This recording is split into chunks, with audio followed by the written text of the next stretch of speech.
Добър ден! Здравейте и от нас. Продължаваме серията с зелени пресконференции. Ако днес бяхме решили да направим и за 5 годишнината от Фукушима, сигурно пък щеше целият ден да се ангажира с теми, по които работим, така да се каже, от природозащитата, от зеленото движение в България. Нашата тема днес е свързана с пчелите, с пестицидите и по-специално с неоникотиноидите. Това са едни специфични пестициди, за които имаше вече наложена забрана. В началото искам да ви представя участниците в днешната пресконференция. От ляво на мен Албена Симеонова, тя е председател на Българската асоциация биопродукти. Отдясно на мен Меглена Антонова, която е координатор екологично земеделие в Greenpeace България. И крайно в дясно от мен Илия Цонев, който е заместник-председател на Конфедерацията на пчеларите в България. Аз се казвам Борислав Сандов и днес съм в качеството си на координатор кампании към Фондация за околна среда и земеделие. За нас тази тема не е нова.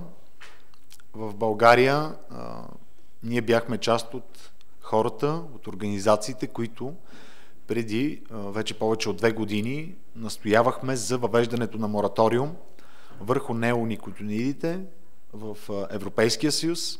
Такъв мораториум беше наложен, той все още е в сила и се очаква до края на годината да се направят всички анализи, свързани с липсата на въздействие на тези неоникотиноиди в Европейския съюз по време на забраната и как това се е отразило върху популациите на опрашителите, основно пчелите, но също така и дивите опрашители. Днес в този състав и в по-разширен състав ние имахме среща с Министерството на земеделието и храните и внесохме едно становище, подписано от над 20 организации. То ще бъде представено след малко, като основно бяхме там, за да говорим за това, че Българската агенция за безопасност на храните преди вече повече от месец е одобрило като дерогация 2 от тези неоникотиноиди да се ползват ограничено и контролирано в България. За нас това е много притеснително. Ние изготвихме това становище и го внесохме и обсъдихме с министър Десислава Танева, с заместник директора на Българска агенция за безопасност на храните, с заместник министър Цветан Димитров, с представители на Института за аграрна икономика и други заинтересовани лица, които Министерството беше поканило от своя страна, за да дебатираме. Дебатирахме, освен като реакция на тази дерогация, която е направена от страна на България, която като мащаби нас много ни притеснява, но и въобще като тенденция. Обсъдихме позицията на политическото ръководство на Министерството на земеделието и храните по отношение на предстоящото гласуване в Европейската комисия, може би след около 7-8 месеца, вероятно януари 2017 година, как да се процедира след този мораториум в Европейския съюз, дали да бъде отменен частично или пълно, или дали да бъде оставен в сила като постоянна забрана. Ние на тази маса и организациите, които сме се подписали под това писмо, искаме запазването и от мораториум да премине в пълна забрана за неоникотиноидите в Европейския съюз. Това беше изразеното и становище на Министерството на земеделието и храните, но въпреки това не се знае каква ще е динамиката на процесите. Ние поискахме да се създаде работна група, консултативна група, която да събере информация, да направи обследване на общественото мнение и на базата на това Министерството на земеделието и храните, министър Десислава Танева, въобще представителството на България в Европейския съюз да защити именно тази позиция за пълна забрана върху неоникотиноидите.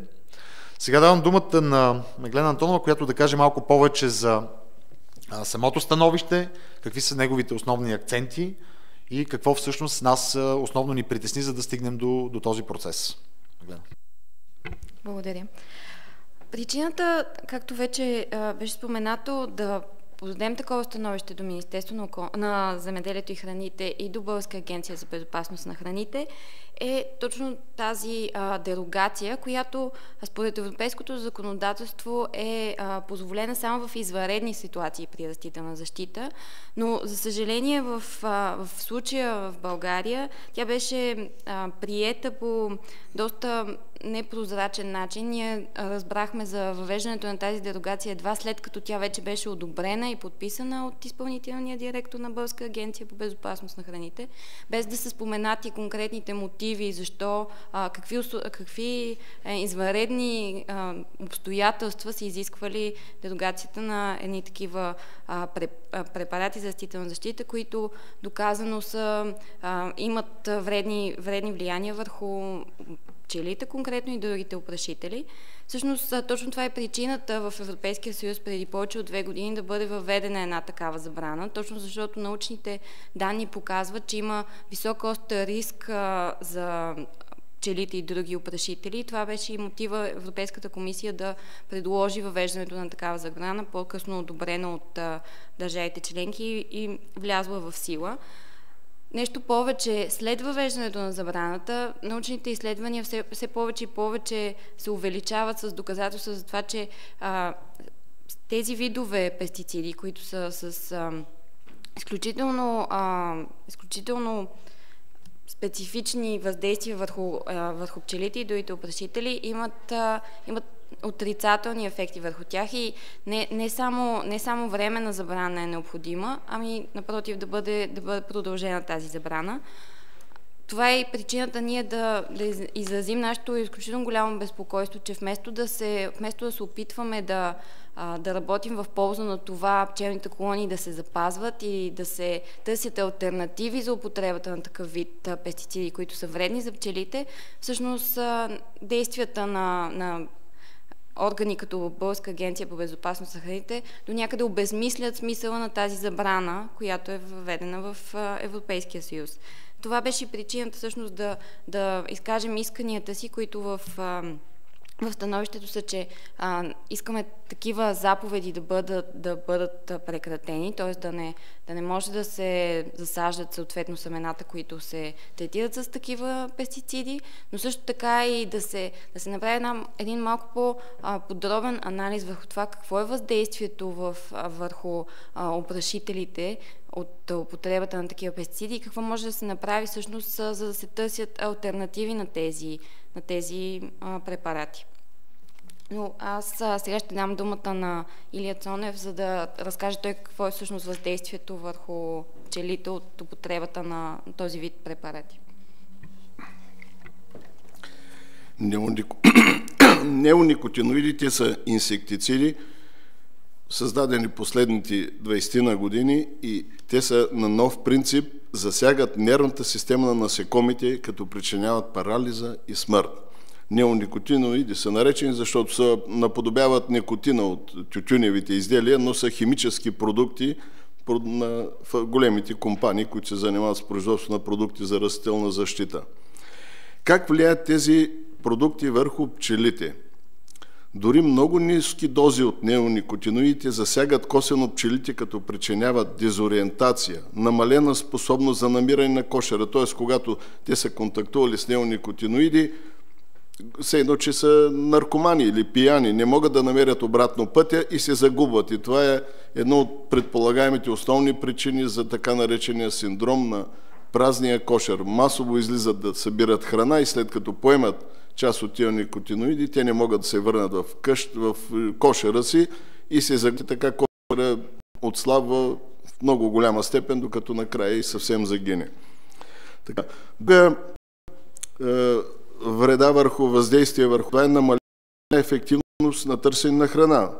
Известно е, че пчелите работнички обикалят в район до около 3 км, търсят навсякъде храна и когато попаднат на тия неоникотиноиди, те се затрудняват да събират храна. Имат проблеми с паметта и учението. Пчелите преди да станат работнички да търсят храна, се обучават в кошера и добиват умения. Липса на общуване в колонията. Има проблеми при отглеждане на младите пчели. неефективност на метаболизма и отслабване на имунната система на пчелите. Т.е. когато е попаднал в кошера неоникотиноид, отслабва всички пчели от кошера, тъй като не само тези, които са поели неоникотиноида, а и те предават храната на младите пчели, другите пчели се хранят. Накратко бих искал да опиша механизма на действие, на как пчелите биват увреждани от неоникотиноидите, как те попадат в тях. Първо, неоникотиноидите са от този тип системни продукти за растителна защита, т.е. те проникват в цялото растение.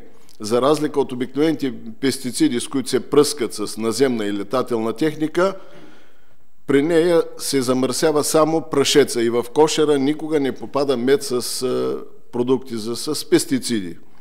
Докато при тези неоникотиноиди се обработват семената и когато покълне растението в соковите, които текат, неоникотиноида стига както до прашеца, така и в нектара, нещо, което с други пестициди не се е случвало и не попада в меда такъв нектар. Какво става при това положение? Когато пчелата поеме по-голямо количество от неоникотиноида, тя бива отровена или загива, или загубва пътя към кошера и не може да се прибере. Други обаче пчели, които са поели много малко количество, така наречени сублетални дози, т.е. несмъртоносна доза, пренасят в кошера прашец и нектар, съдържащи тези неоникотиноиди. Какво е влиянието на внесените тези сублетални дози в кошера? С тях се хранят младите пчели, които се отглеждат, с тях се хранят и останалите пчели. Споменахме малко преди това, че те са с намален имунитет, имат по-кратък живот и по-малка работоспособност. Като цяло, пчелното семейство отслабва и е нежизнеспособно. И постепенно то отпада. Загиват пчелите, не могат жизнените им функции са силно намалени. Това е една от вредите, един от механизма, по който неоникотиноидите увреждат пчелите. Какво се получава с засятите семена, които са обработени с неоникотиноиди? Такъв е и случая, за който днес имахме пресконференция в Министерството на земеделието и храните, където от Агенцията по безопасност на храните ни казаха, че са взели всички мерки за предпазване на пчелите. Площите, които са засадени с тях, задължително фермера трябва да сложи етикет, че са обработени с неоникотиноиди, само че пчелите не могат да четат. Второ, взети са мерки с такава техника да бъдат поставени семената в земята, че да няма достъп на пчелите до тях. Но какво значение има това? Пчелите не събират, не ходят по семената, а заровени в земята, те стигат до пчелите едва когато растението порасне и цъфне. Така че тази мярка с нищо не помага на опазване на пчелите. Освен това, в заповедта на агенцията е записано, че се извършват дейностите с професионалисти, но всичко това е само привидно. Когато семената пораснат, те си изнасят неоникотиноидите в прашеца и в нектара и вредното им въздействие е на лице. Какво обаче се случва с заровените в земята семена? Те не само проникват в стеблото на растението, а част от тях се отделят и остават в почвата. На слънчева светлина тези неоникотиноиди се разграждат за около 34 дни, но в земята поставени те стоят с години. Някъде до около 4 години остават там. И какво се получава? Следващата година, дори да не са обработвани семената, следващата реколта, новите семена, новите растения поемат част от тези продукти и отново се появяват в семената и в прашеца и в нектара им, ако са медоносни. Същото става и с плевели, с други растения, които са поникнали в почвата, която е обработена с неоникотиноиди, и то дозите, които са дори след втората година попаднали в съвсем новите растения, са смъртоносни за пчелите. Ето, по този начин се увреждат с дълги години напред, веднъж засяти в земята, години наред има вредности, има неоникотиноиди в растенията, които поникват там. Така че неоникотиноиди са много опасни за пчелите.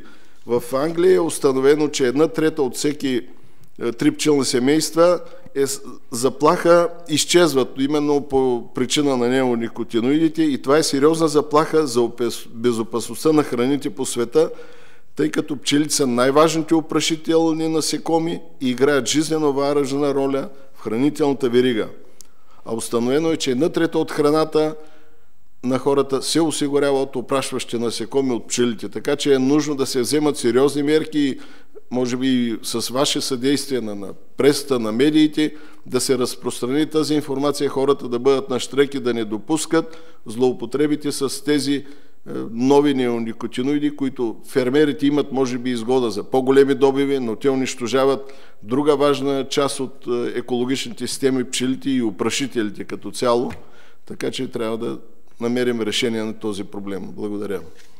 Благодаря и аз. Сега Албена Симеонова също с впечатление от срещата и може би свързано и с самата това, което накрая каза Илия за хранителната сигурност, защото когато говорим за проблем с пчелите, ние вече започваме да говорим за проблеми с хранителната сигурност. Благодаря. Аз съм биофермер, както ме представи Боби. Член съм на Българска асоциация биопродукти и на мен никога не ми се е налагало да използвам неоникотиноид, за да спасявам посевите си от слънчоглед и царевица, а аз засявам такива. Вредителите, за които говориха от Българска агенция за безопасност на храните, които били много опасни, нали, ставаше въпрос за телен червей, за хоботник и така нататък, на някои определени места в България засегнали много сериозно селскостопанските култури. Става въпрос за слънчоглед и за царевица. И тъй като и някои други държави са направили тая дерогация, България се допитала до тях и разрешили употребата преди месец, тъй като земеделците поръчват семената в този период.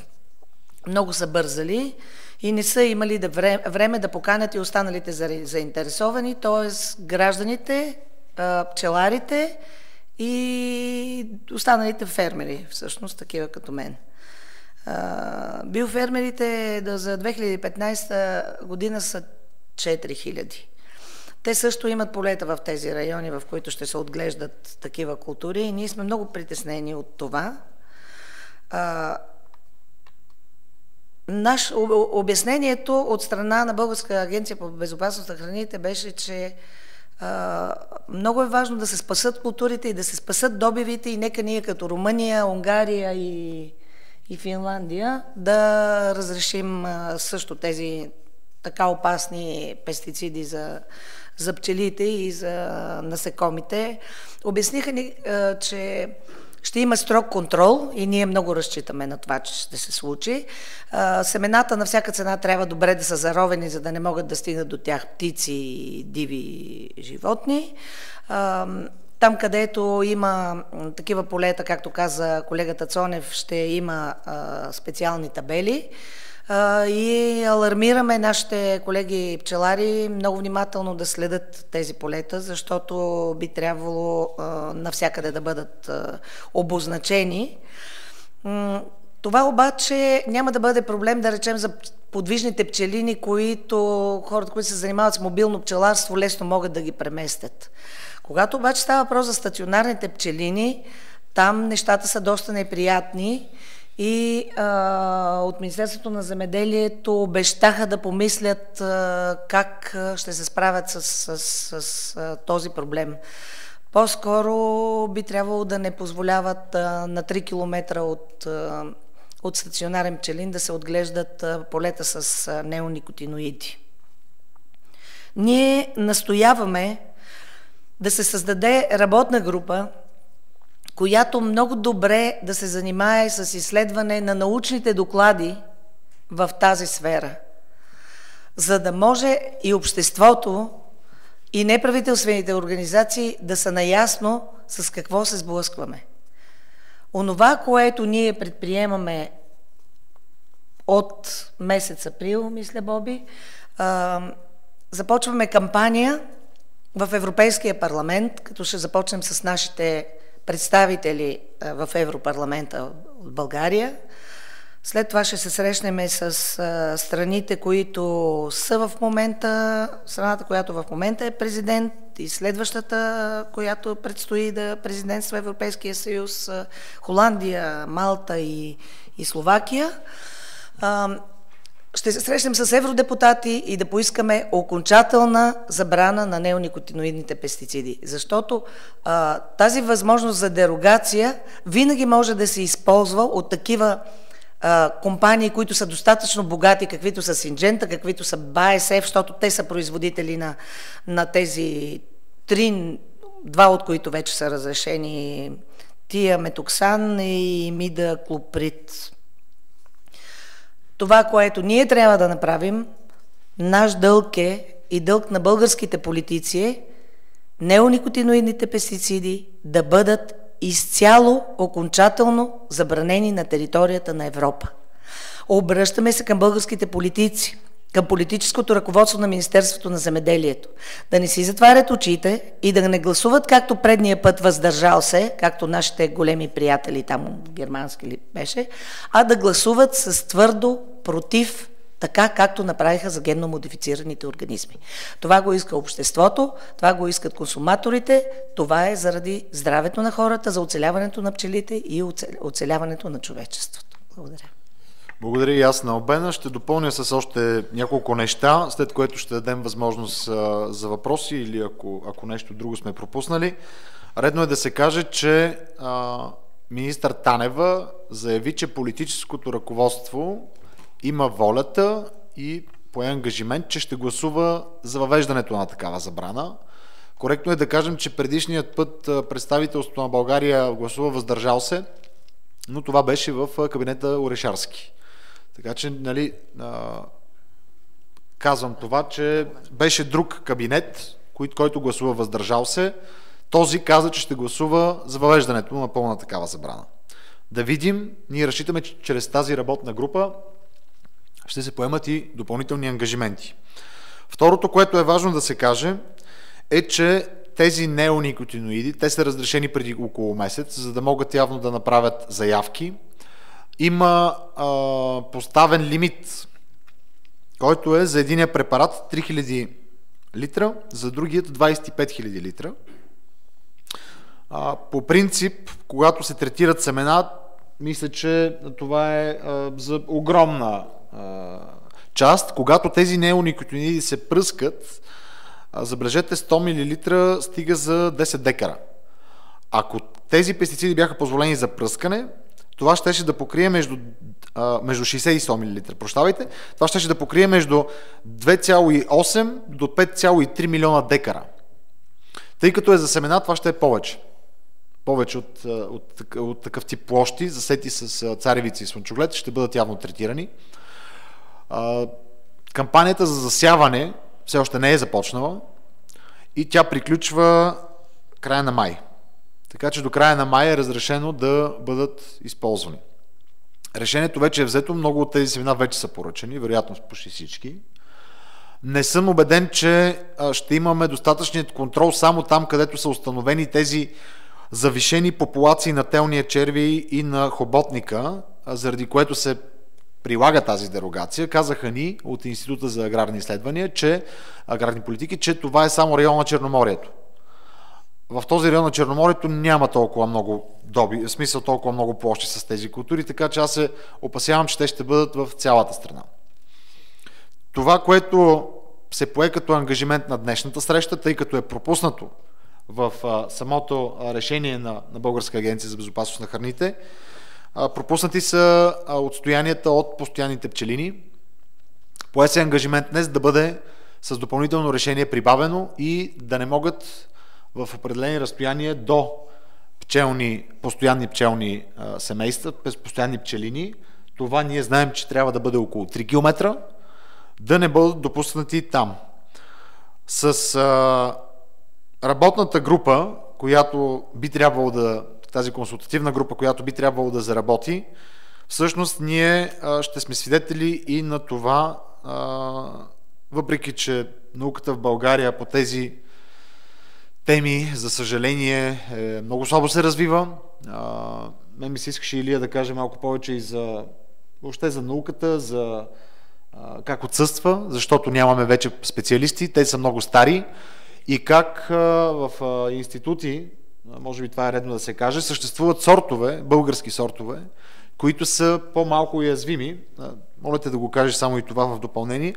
Но реално ние надявам се да не сме свидетели, но е много възможно да сме свидетели на обективни причини, защо наистина в Европейския съюз трябва да се наложи пълна забрана. Ако тези територии, които бъдат третирани с тези неоникотиноиди, покажат увеличаваща се смъртност на пчелни популации, то ние ще имаме негативният, но реален аргумент, защо наистина да бъдат въведени. Пак казвам, изпуснате процеса, за съжаление, за да можем ние по-рано и да не допуснем или да намерим алтернативи, или да разпишем по-добре, да помогнем за разписването на по-добре на такава заповед. Но ще направим всичко нужно, което зависи от нас, и тези над 20 организации, които са подписали това писмо, да следим за минимални негативни въздействия, които биха били породени от прилагането на тази дерогация. Или моля те само да добавиш за... Благодаря. Има действително още информация. Ще допълня, че у нас след промените науката в областта на пчеларството е ликвидирана. Имаше научен център по пчеларство, закрите, ликвидиране, и вече има живи все още научни работници, които са пенсионна и надпенсионна възраст, някъде 80 години. Млади специалисти не се занимават, а проблемите на пчелите са много. Има няколко преподаватели в университетите, където почти факултативно запознават ветеринарните специалисти с пчеларството, и толкова наука за проблемите на пчеларството не се развива у нас, което е много тъжно. Информация черпим от чужди източници, от други страни. И какъв е проблема с пчелите, освен това, което казах и до сега? Оказва се, че здравословното състояние на пчелите у нас не е задоволително. Системата, която съществува в Българска агенция по безопасност на храните, не е достатъчно ефективна и е разпространена у нас една ново заболяване, нозема церана. Ние си имаме стара си нозематоза. Сега заедно с новата сериозно засягат пчелите, и което е по-лошото, в комбинация с неоникотиноиди получава се синергичен ефект и те много по-лесно се разболяват, пада им имунитета и се разболяват от различни и други болести и загиват. Друг също негативен ефект е комбинацията от неоникотиноиди с обикновени пестициди. Обикновено фермерите, когато пръскат, използват не един, а няколко препарата за третиране, и ефекта също има негативно синергично действие. Отново за сметка на пчелите, на тяхната смъртност и на тяхното отслабване на имунитета и податливост на заболявания. А по отношение на фактите, че са вредни неоникотиноидите, имаме информация от Франция, че през 1999 година при пръскане с имидоклоприд 1/3 от милиони и половина пчелни семейства са загинали, и след масови протести правителството забранява употребата му при слънчогледа. Подобно е положението и в Германия през 2008 година.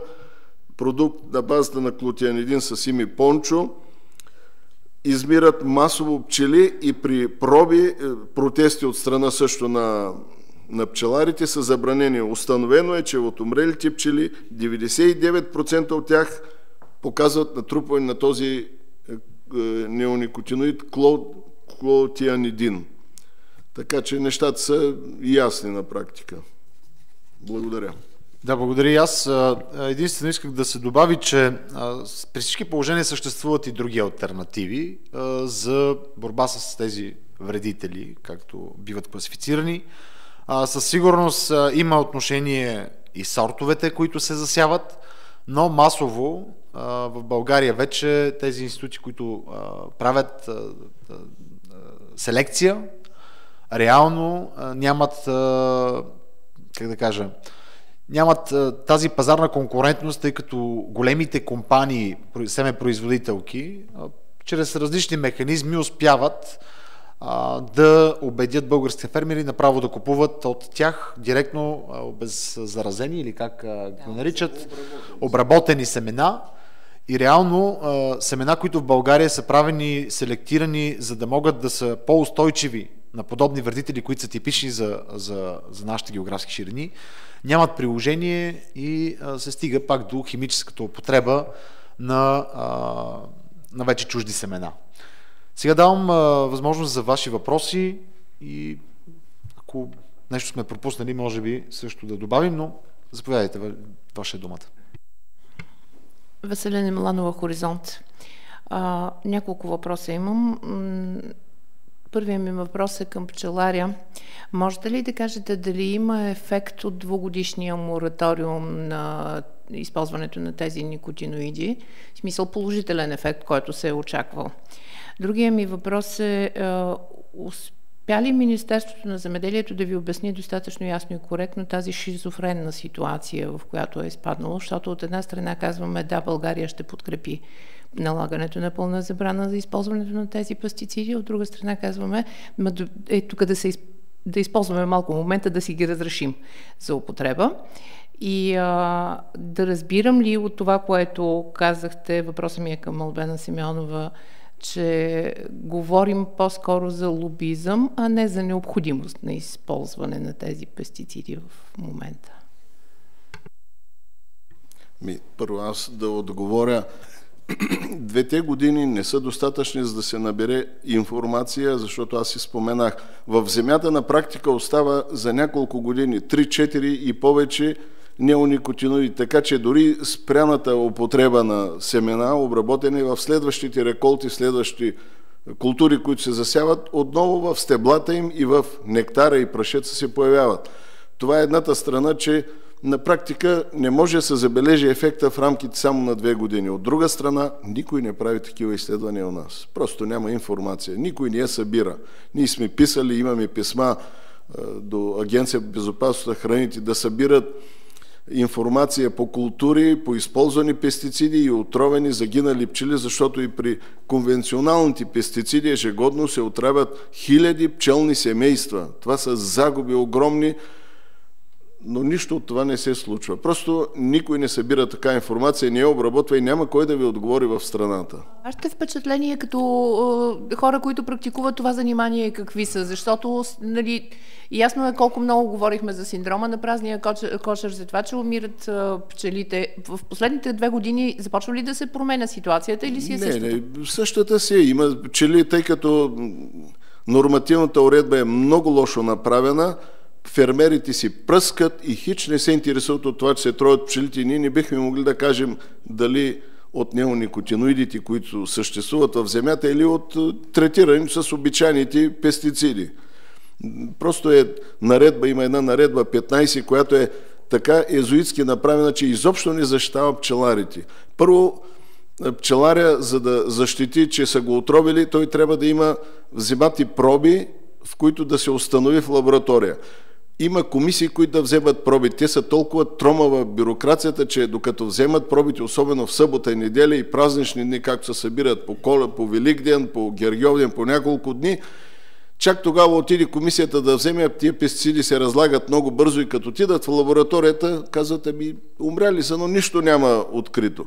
Второ, в България няма акредитирана лаборатория за изследване на пестициди в пчелите. Така че дори да ви кажат в лабораторията, че са отровени, те са негодно доказателство пред съда. Пчеларя отново е в безизходица. И трето, за да бъде обезщетен, той трябва да води дела. Как се водят дела срещу фермери, разполагащи с огромни суми, наемащи скъпи адвокати, пчеларя едва има пари да си плати бензина, да отиде до пчелина, така че нормативната уредба не защитава пчелите у нас.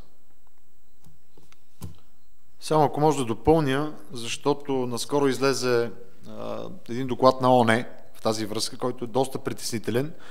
И той казва, че много диви пчели и пеперуди намаляват като количество и видове и това се случва в бързи темпове на местно и регионално ниво в северозападната част на Европа и Северна Америка.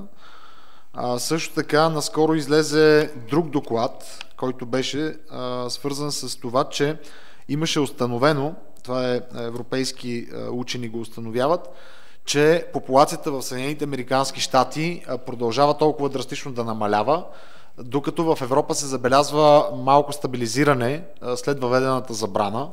Но пак казвам, има множество такива вече научни доклади. В процеса, в момента, който се случва, до края на годината всички тези научни доклади ще бъдат анализирани и на база на тях ще се вземе решение от Европейската комисия, от съвета на Европейския съвет, като ние се надяваме, че то ще бъде негативно, а вече за шизофренната ситуация може би Обена да каже. Така е, понеже днеска е деня на Фукушима, скоро имаше референдум в Козлодуй, като ги попитаха: искате ли атомна централа? Всички отговориха да. А като ги попитаха: искате ли ядрени отпадъци?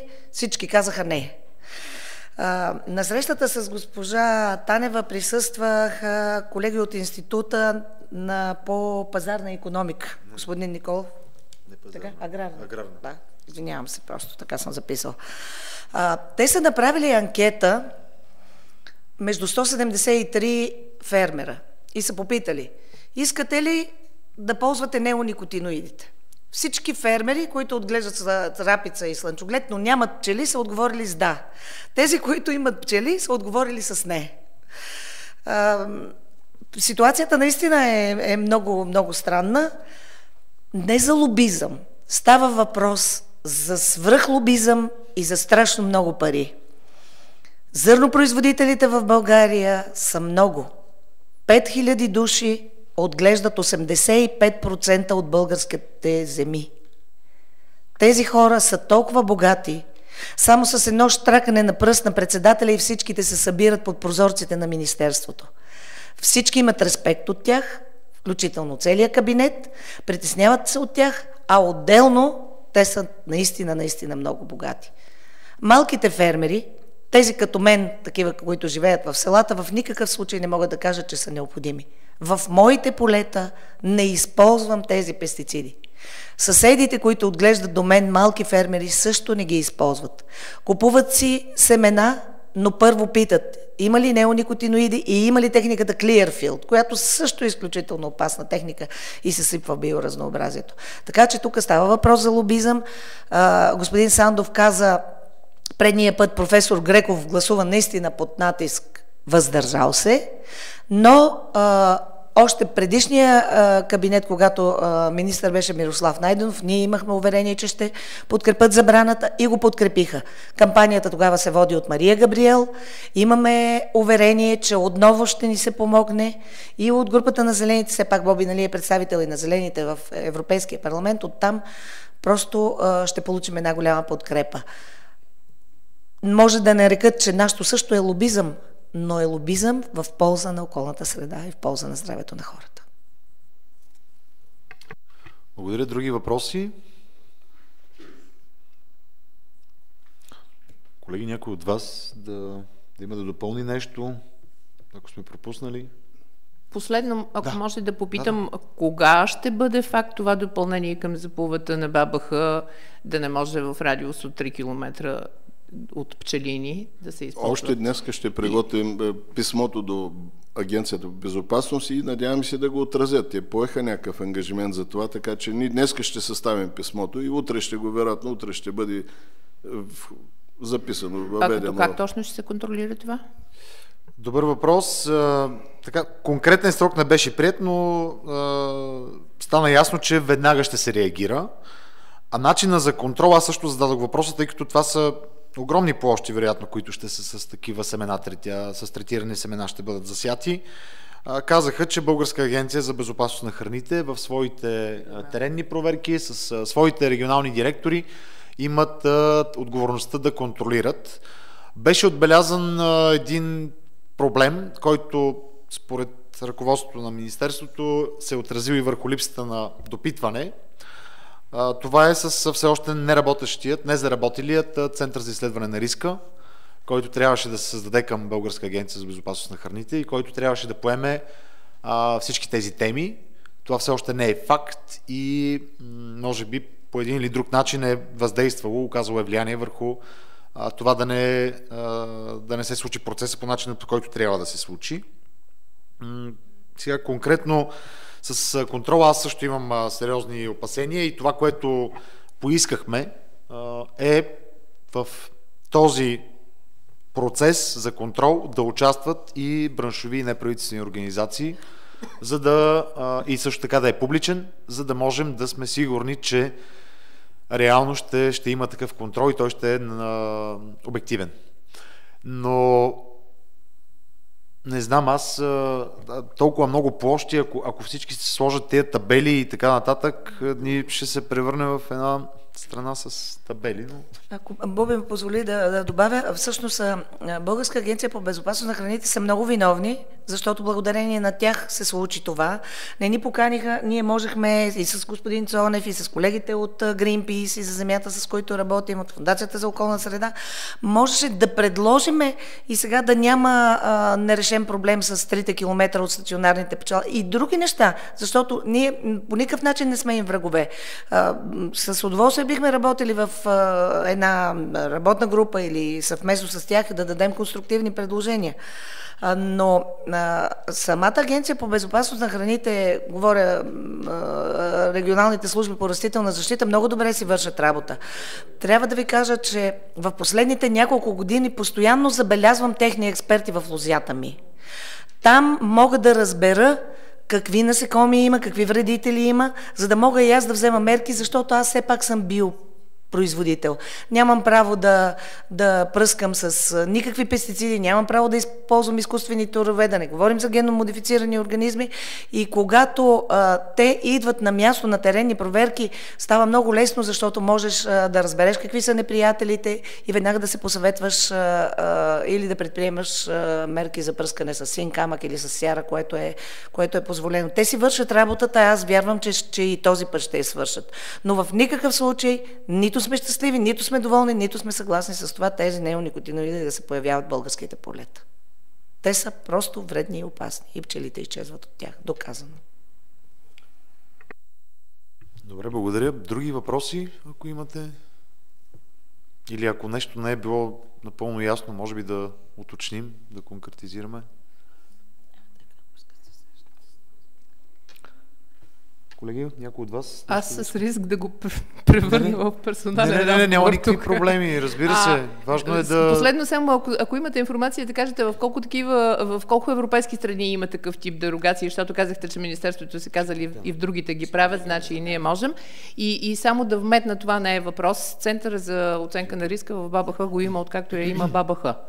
Те сега го преструктурират и го правят на друго подчинение, но и си има директор, той си взема заплата.